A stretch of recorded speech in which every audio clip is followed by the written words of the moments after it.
Welcome to the Dreams of Consciousness podcast. And to my guest, welcome back to the Dreams of Consciousness podcast. If you'd be so kind, would you mind introducing yourself?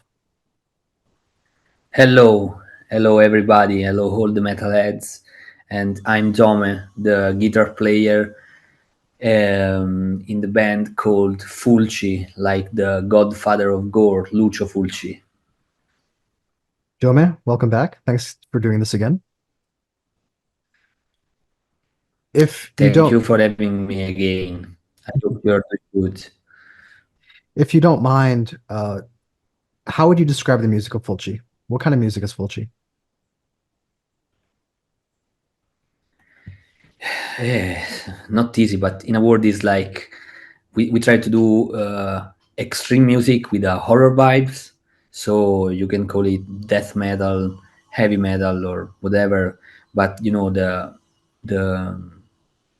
um, important thing in the band is this kind of horror vibes that can be in the graphic design, but as well in the music, because we use a lot of synthesizers to make music like horror movies soundtrack.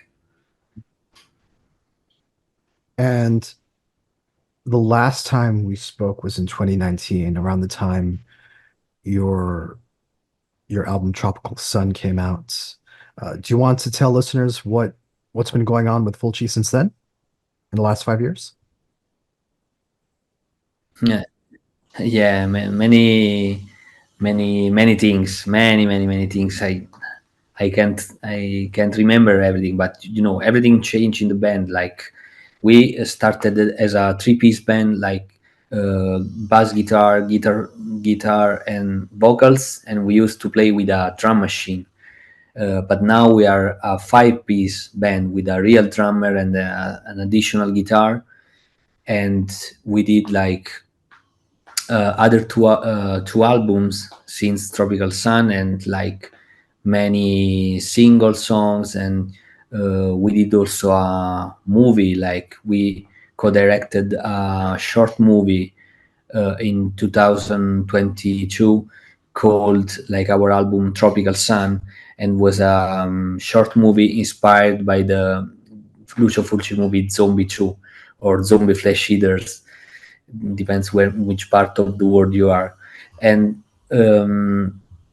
we toured a lot. We had a lot of gigs in everywhere in Europe, US. We've been playing also in South Africa once.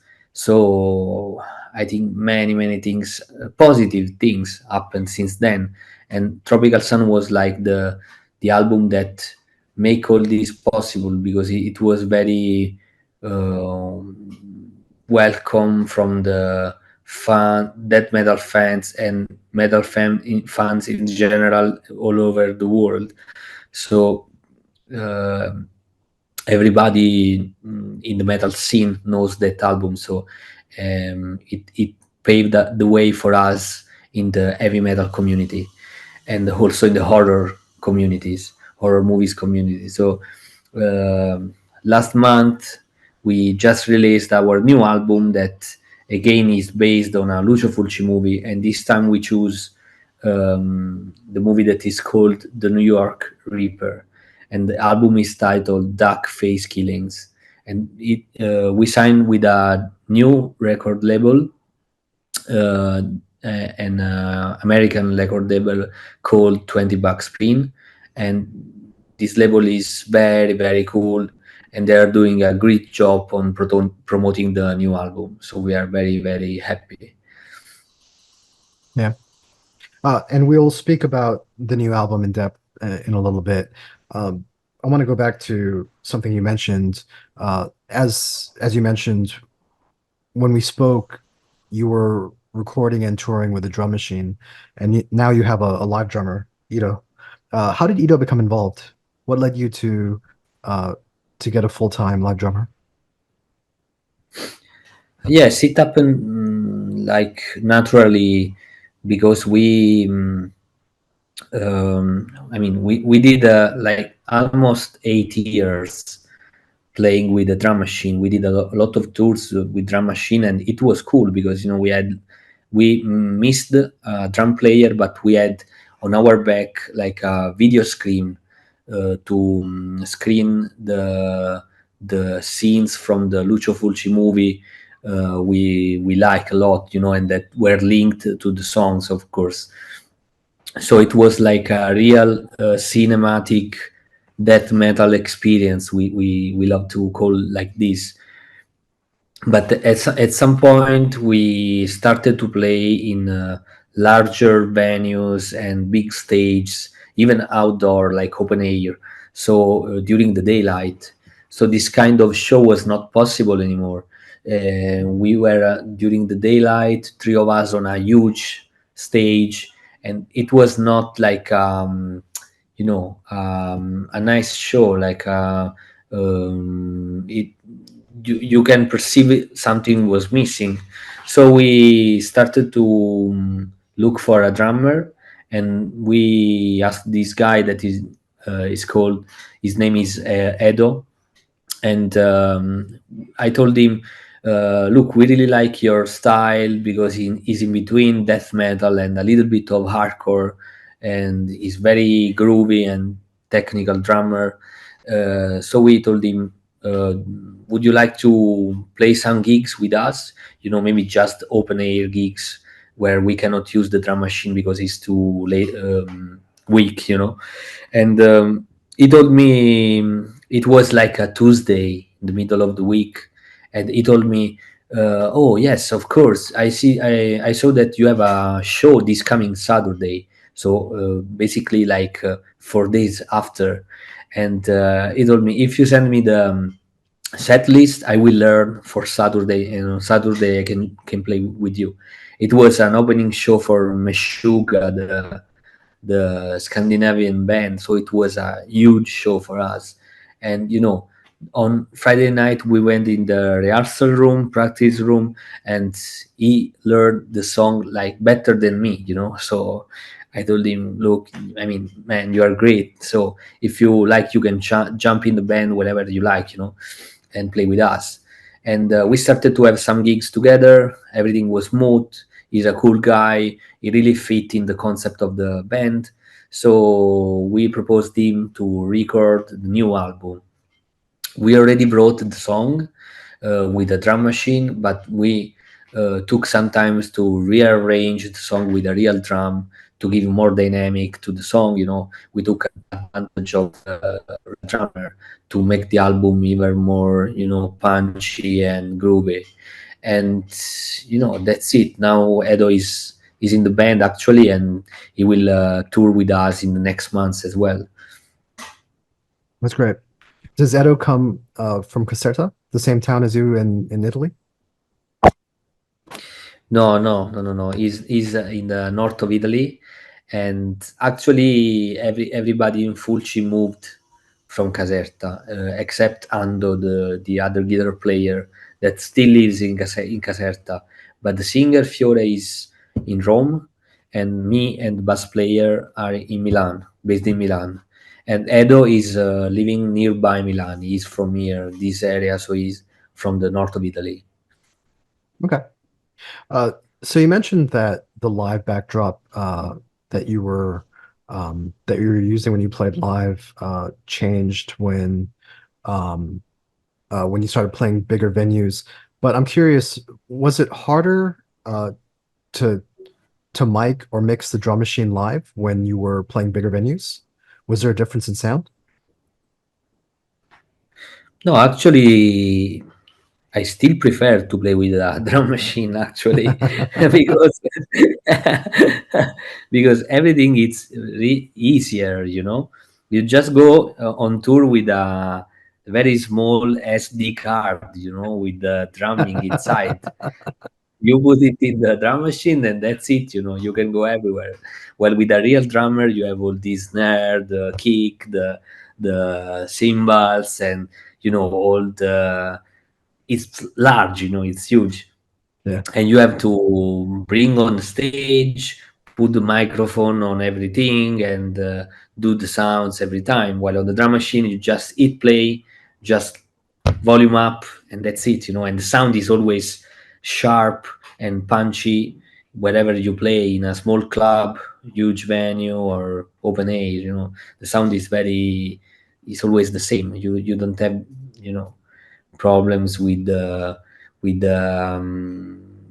room sides or stage sides Okay, that you have understood. with a real drum.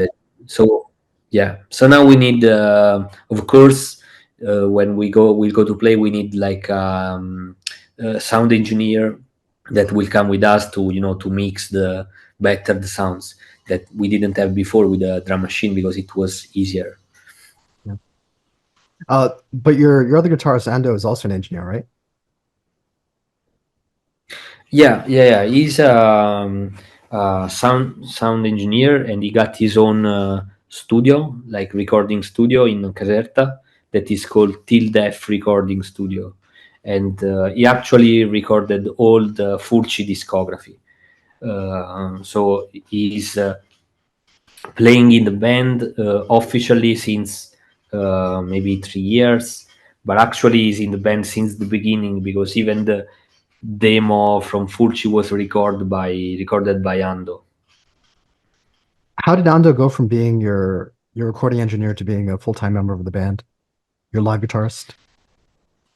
Yeah, because we are friends since ages, and as I told you, he was in the concept since the beginning as a producer.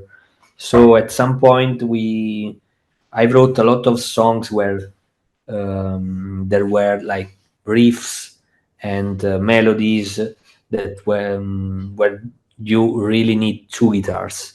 So when you record something like this, you have to replicate this on stage, of course. So we needed two guitars during the live set, and we asked Dando to jump in the band, also as a guitar player, because he already knew the songs since he recorded the songs. He knew the concept, so it was the first one to jump in our mind, and the best one to fit this job. Do you handle all the songwriting yourself? Sorry. Do you handle all the songwriting? Do you write all the songs yourself? Till now, I'm the only writer of the songs musically. But then during the record session, Ando helps a lot with the details and production wise, gives his a suggestion.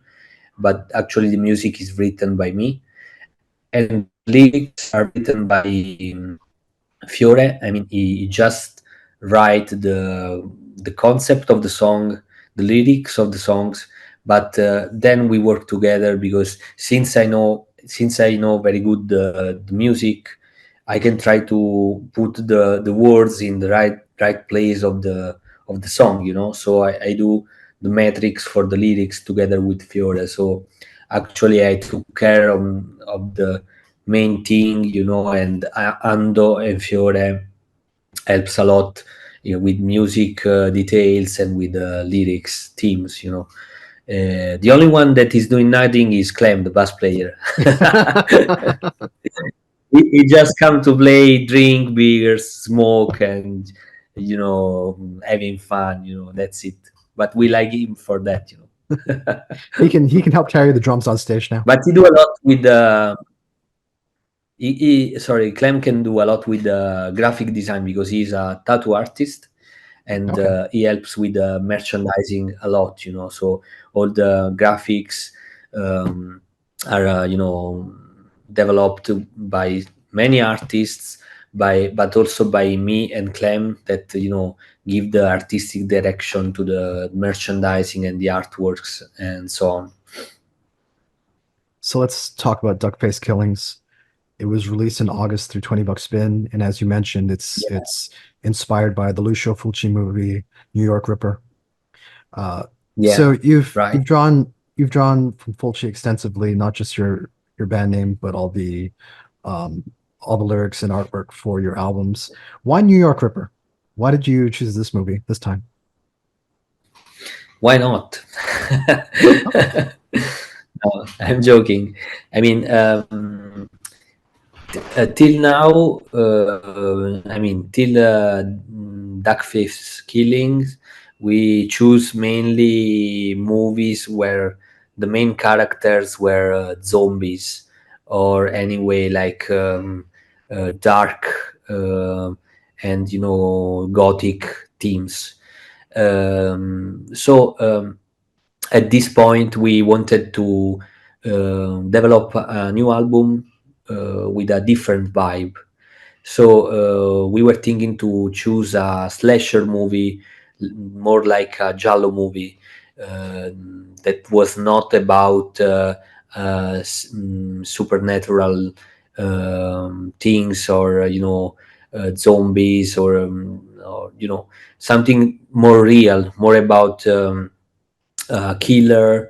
And so the New York Reaper was the best one in our opinion, because he's one of the most violent slasher movie of all time. Since he's very sadist and violent, and sometimes very extreme, sometimes he's also a little bit erotic, almost pornographic. So it's a very strong movie. And we choose it because we wanted to do a very strong album this time.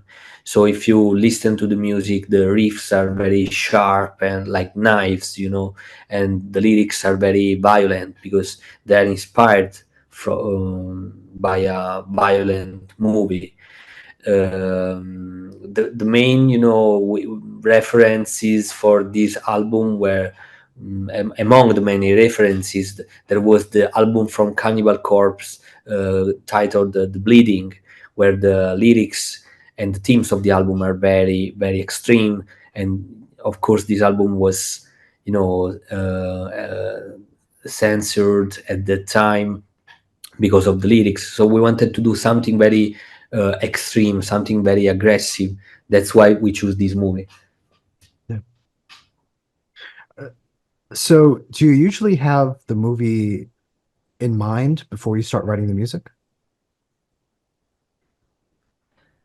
Yeah, when we start, to write new music, we actually start from the which movie.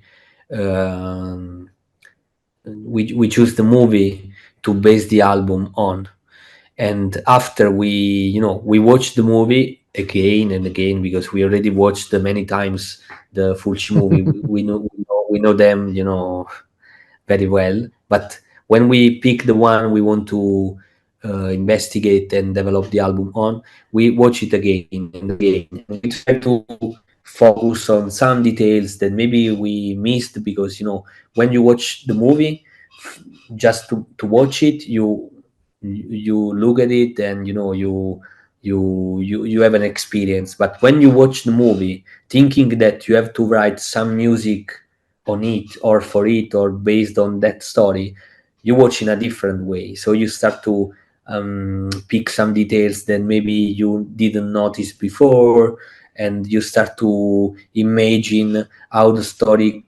could be developed in a different way, or if there was a follow-up of the movie, what happened, of if there was a different ending in the movie.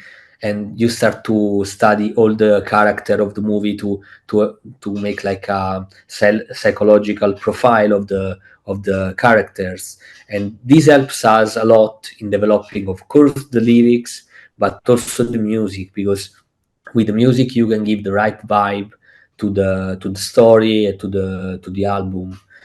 And so that's why this album, you have a lot of violent songs, because the movie itself is very very violent, very cynical, very sadistic, and with no pity for humanity.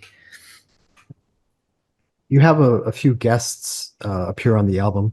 Do you want to tell people who shows up, who they can hear on the album?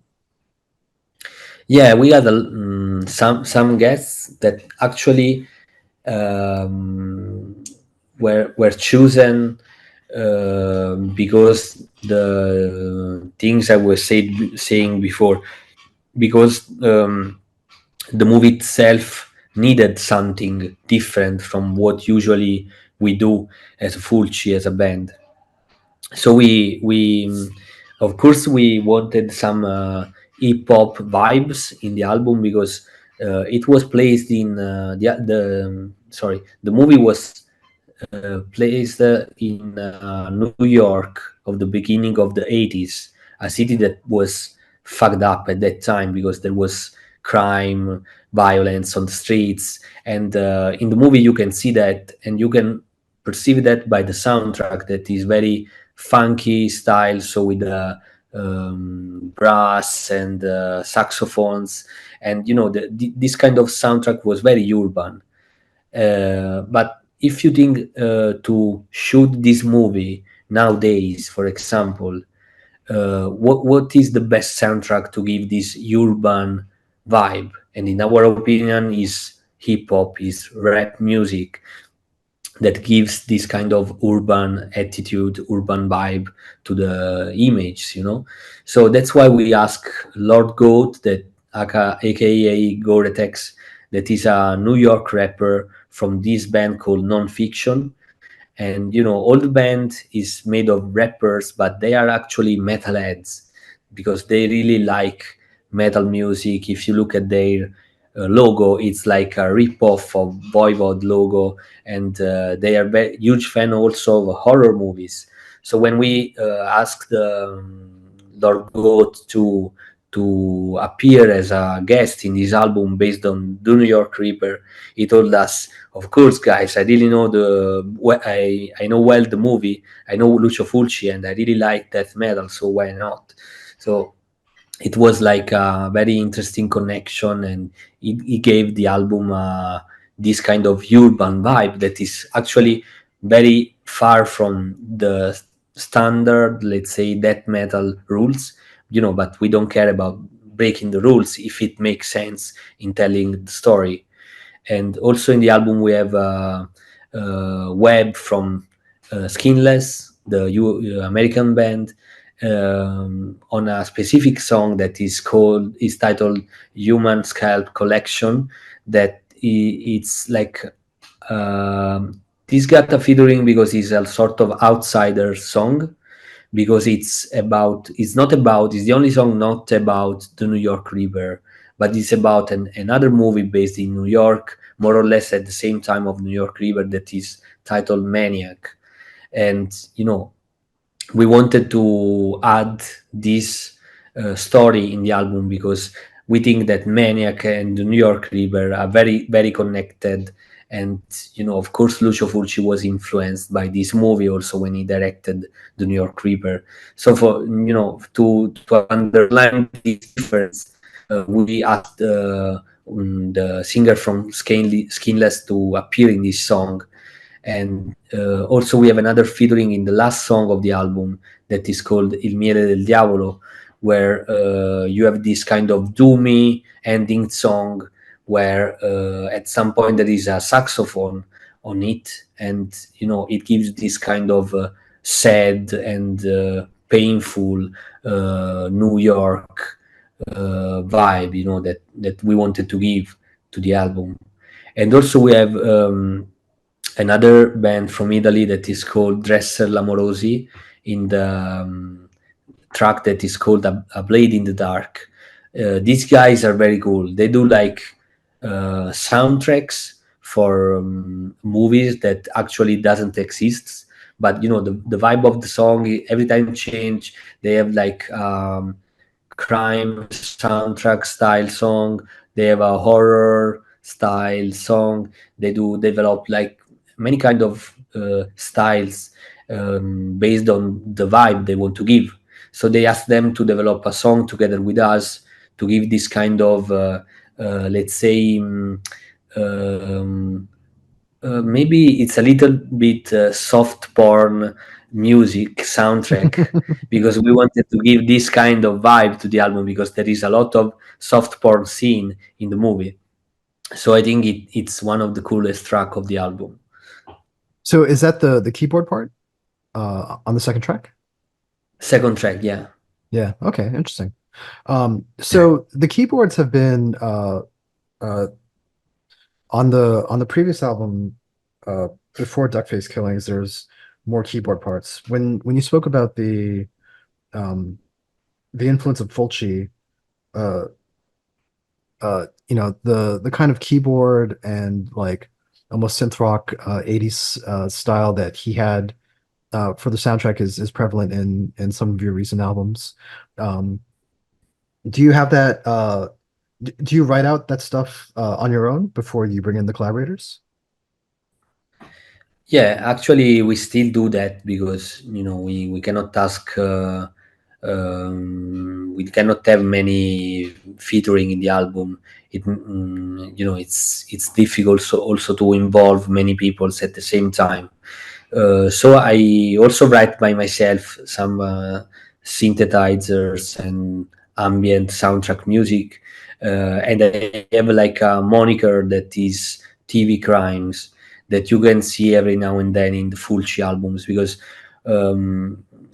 it's like it's strange if it's Fulci band to do this kind of scenes, but if it's someone else that is doing that for Fulci, I think it make more sense. And also, I have this side project called TV Crimes where I do just soundtracks for the movies with that kind of vibe from the 80s and from the 70s, taking inspiration from Goblin, from Claudio Simonetti or Fabio Frizzi or Ennio Morricone, mainly Italian soundtrack composers because we had a lot in the past. And from US, the main influence is from John Carpenter. That in my opinion is one of the best in the world in doing soundtracks. But Right. actually, I took influences from everywhere in the electronic ambient music. So we try to put wherever it needs this kind of vibes and sounds in the Fulci albums. Out of curiosity, what do you use? What synth sound do you use to get that 80s horror vibe? Actually, there are many, but the best one are the Uno, the Yamaha ones, and the Jupiter also. The ones they used, recently there was this TV series very famous called Stranger Things, and Right. they Yeah. use all these kind of scenes for that, the soundtrack of that TV series, and there were all these kind of keyboards and synthesizer from the 80s that nowadays is very difficult to find and to use that also. I use like just virtual instruments. Actually, I don't have real synths because I cannot afford to buy all the scenes I want to use, and also I have no space at home to store that, and Right. also they're very you have to be a real musician to use that. I do everything by my ear, so I just use virtual instruments that actually give um, quite good quality to the. Nowadays you can find good quality stuff even if it's virtual instruments, so I think it's okay, and I like the lo-fi tunes, so I think it makes sense for me not to invest a lot of time because you have to study these kind of things. Sometimes I cooperate with a friend that actually has a lot of real synthesizers, and I write the music, but we play the MIDI input through the real synthesizers, so we can module the sounds and have like real analog synthesizer sounds. And we did this for the last album, Duck Face Killings, so you can perceive that the sound is very deep and you have a very cool dynamic of frequencies compared to the virtual instruments where everything is a little bit more flat maybe, but it's something that who really studied music and have these kind of skills can understand, but most of the people actually cannot feel the difference, in my opinion. Yeah. So you went from a drum machine to a live drummer. Do you think you're gonna have a synth player soon too, touring with you? Would be awesome. I mean, it's my dream since the beginning of the band, but it's not easy to find a synth guy that is also a metalhead. Right. So, so it's not easy to find this kind of element that can fit for job, for the job. So sometimes I thought maybe I can switch myself and um, play by myself the synths and look for another guitarist. Maybe it's easier, but then I will miss playing guitar because I really like playing guitar. So the album is out now, and in a few months you'll be going on tour. Do you want to say who the tour will be with? Yes, sure. The tour will be with some legendary bands like Morbid Angel and Suffocation. So we can't wait to play every night with them. It's like a dream coming true because we were listening these bands since we were kids, and actually they inspired us a lot musically wise. So we are very honored to share this tour with them. And also the package of the tour is very interesting because there are also other bands that has a different style, like Wada that is more black metal, and Mortiferum very doomish death metal, and Null that that they are a little bit, they have a lot of grind and hardcore influences. Very cool. So yeah, I think it will be very interesting to share this experience with all of them. And this is a US tour that's starting on the 11th of, sorry, the 15th of November, right? Yeah, it will start on 15th of November and it will last for 1 month. So till the 15th of December. So we will tour the whole US. We will start in Florida, in Tampa, and we will end up in nearby Miami, in Florida again. But we will tour the whole US. Very cool. So Duckface Killings is out now through 20 bucks spin. Dome, please tell everyone how they Mm. can order the album. What's the best way to get it?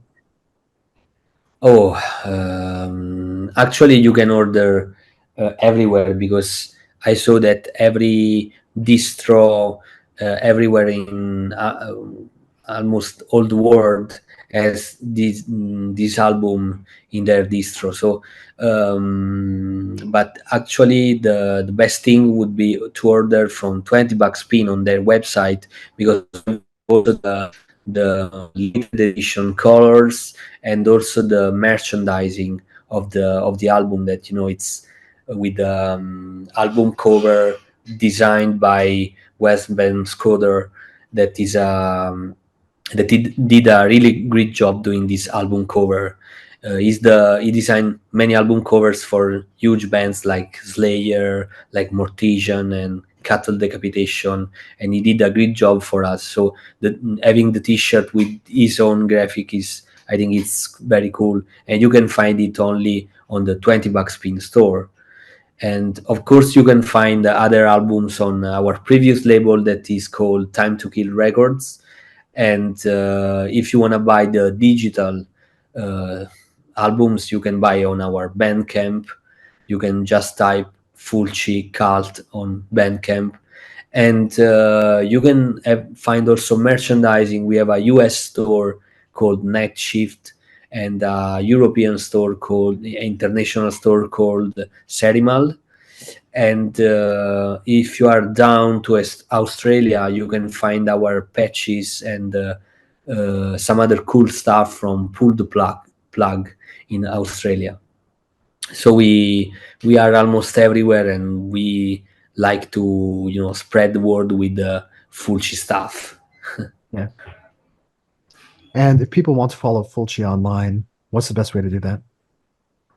Oh, we have like Facebook, Twitter, but the best thing would be Instagram because it's the one we follow more often, and we keep it very updated compared to the other social media, because it's always like a, let's say, a pain in the ass to manage this social media. We hate that, but we have to do that. So the best thing is to follow us on the Instagram, because it's very easy as for us to update that. Is there anything else you want to say? I want to say stay death metal and Fulci lives. So thank you so much for this interview. Grazie, Domenico. You're welcome. Grazie mille.